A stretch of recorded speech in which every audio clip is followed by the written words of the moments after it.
Hi, welcome to Yashika kitchen. இன்றைக்கி நம்ம கிச்சனில் சுவையான கட்லா மீன் குழம்பு எப்படி செய்யலான்னு பார்க்கலாம். இதுக்கு ஃபஸ்ட்டு தேங்காய் பேஸ்ட் அரைச்சிக்கலாம். அதுக்கு அரை டீஸ்பூன் ஜீரகம் எடுத்துக்கோங்க. 1 டேபிள் ஸ்பூன் சின்ன வெங்காயம், அரை கப்பு கட் பண்ணி வச்ச தேங்காய், 1 டீஸ்பூன் மிளகு, 3 வரமிளகா காரத்துக்கு ஏற்ற மாதிரி சேர்த்துக்கோங்க.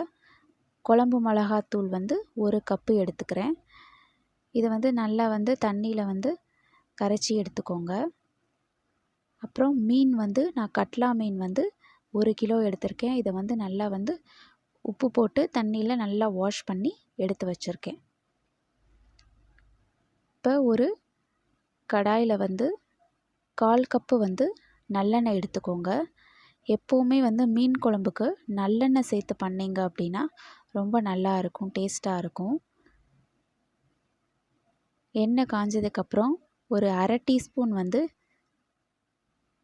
கடுகு, அரை டீஸ்பூன் உளுந்தம்பருப்பு சேர்த்துக்கோங்க.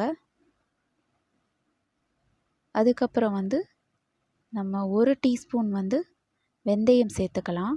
வெந்தயம் 1 டீஸ்பூன் சேர்த்துக்கோங்க. மீன் குழம்புக்கு வெந்தயம் சேர்த்து பண்ணால் ரொம்ப டேஸ்ட்டாக இருக்கும். இப்போ கருவேப்பிலை கொஞ்சோண்டு சேர்த்துக்கோங்க. அதுக்கப்புறம் ஒரு 1/4 கப்பு சின்ன வெங்காயம். நீங்கள் மீன் குழம்புக்கு சின்ன வெங்காயம் எடுத்தால் தான் நல்லாயிருக்கும். சின்ன வெங்காயம் இந்த மாதிரி கட் பண்ணி எடுத்துக்கோங்க. இது நல்லா எண்ணெயில் வதங்கட்டும். எப்போவுமே மீன் குழம்புக்கு நல்லெண்ணெய், வெந்தயம், சின்ன வெங்காயம் இது வச்சு செஞ்சீங்க அப்படின்னா ரொம்ப டேஸ்ட்டாக இருக்கும். இந்த மாதிரி வெங்காயம் வதங்கினதுக்கப்புறம் ஒரு 2 மீடியம் சைஸ் தக்காளி எடுத்துக்கோங்க. தக்காளி அதிகமாக சேர்க்கக்கூடாது.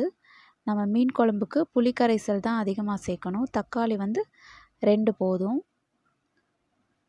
தக்காளி வதங்கிறதுக்கு லைட்டாக உப்பு சேர்த்துக்கோங்க. உப்பு சேர்த்து வதங்கட்டும்.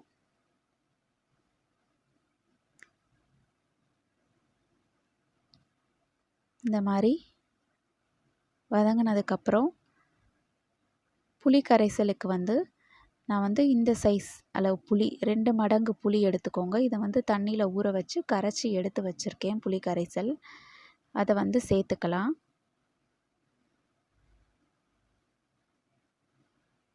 சேர்த்துட்டு நல்லா மிக்ஸ் பண்ணிடுங்க.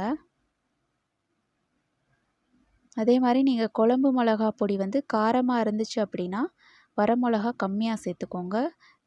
தேங்காய் பேஸ்ட் அரைக்கும்போது காரம் கம்மியாக இருந்தால் வரமிளகா கொஞ்சம் ஜாஸ்தியாக சேர்த்துக்கோங்க. இதை தண்ணியில் மிக்ஸ் பண்ணி எடுத்துக்கோங்க. ஏன்னா கட்டி இல்லாமல் வர்றதுக்காக. அப்படியே சேர்த்து மிக்ஸ் பண்ணும்போது கட்டி கட்டியாக வரும். இந்த மாதிரி தண்ணியில் மிக்ஸ் பண்ணி நீங்கள் சேர்த்திங்க அப்படின்னா கட்டி இல்லாமல் வரும்.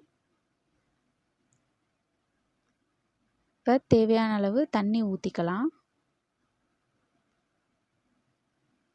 இப்போ இது குழம்புக்கு தேவையான அளவு உப்பு சேர்த்துக்கலாம். நல்லா மிக்ஸ் பண்ணிவிட்டு ஒரு கொதி வரட்டும். கொதி வந்ததுக்கப்புறமா நம்ம அரைச்சி வச்ச தேங்காய் பேஸ்ட் சேர்த்துக்கலாம். மீன் குழம்பு பல வகையில் பண்ணுவாங்க. நம்ம இன்றைக்கி தேங்காய் பேஸ்ட் அரைச்சி பண்ண போகிறோம். இந்த மாதிரி ஒரு கொதி வந்ததுக்கப்புறம் நம்ம அரைச்சி வச்ச தேங்காய் பேஸ்ட்டை சேர்த்துக்கலாம். தேங்காய் பேஸ்ட்டை சேர்த்துட்டு நல்லா ஒரு 15 நிமிஷம் ஹை ஃப்ளேமில் வச்சு கொதிக்க வைங்க. ஏன்னா அந்த குழம்பு மிளகாயோடைய அந்த ஸ்மெல் போகிற வரைக்கும் நல்லா கொதிக்கட்டும். அதுக்கப்புறம் நம்ம மீன் சேர்த்துக்கலாம். இந்த மாதிரி ஒவ்வொரு மீனாக சேர்த்துக்கலாம். மீன் சேர்த்ததுக்கப்புறம் அது நல்லா கொதிச்சு வரணும். மீன் வேகணும். அது வரைக்கும் மீடியம் ஃப்ளேமில் வச்சே வேக வைங்க. இந்த மாதிரி எண்ணெய் நல்லா பிரிஞ்சு வந்ததுக்கப்புறம் நம்ம ஃப்ளேம் ஆஃப் பண்ணிடலாம். இது ஒரு பவுலுக்கு ட்ரான்ஸ்ஃபர் பண்ணிடலாம். சூப்பரான சுவையான மீன் குழம்பு ரெடி ஆயிடுச்சு.